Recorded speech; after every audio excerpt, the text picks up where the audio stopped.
Cryptocurrency, Bitcoin, is smashing records after companies like Tesla and MasterCard investing billions and begin to embrace digital tokens as a payment. Jeff Bangerter joins us live from Roseville to explain what Bitcoin is and what you need to know about investing in this, the digital currency. Jeff, before we get started, give me a refresher course, the AP version here. What is Bitcoin? Well, it's a digital cryptocurrency that is really it's a payment system for people to transfer an asset or value from one person to another or to a business.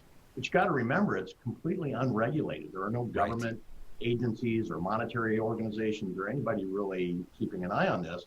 I think that's why governments get concerned about it. I mean, Janet Yellen just a couple of days ago was sort of bagging on it. Right.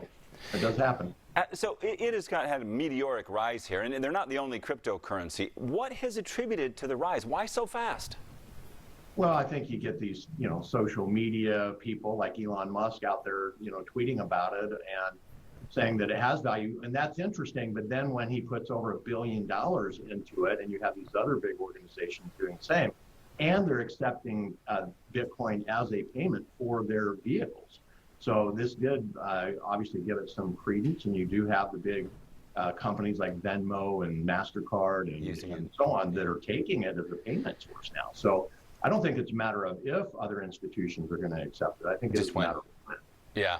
And so moving forward, a lot of people want to know, should I invest, should I not?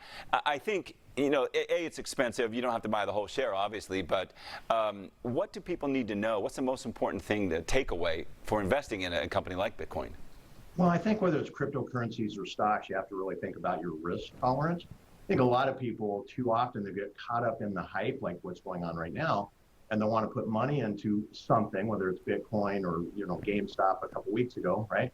And they just overdo what their actual risk tolerance is. Because if you get caught up in the emotion of it and then all of a sudden it loses value, so it's down 17% since Friday. So if that's going to give you a gut check, you probably shouldn't be getting into it. This is a pretty volatile investment type.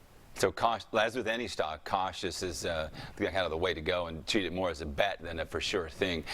Jeff Bangerter, thank you so much for giving us the ins and outs of this. Always great advice, and I like your message here. Modesty in everything, including investing. Thanks so much. I appreciate it. You bet. Thanks for having me.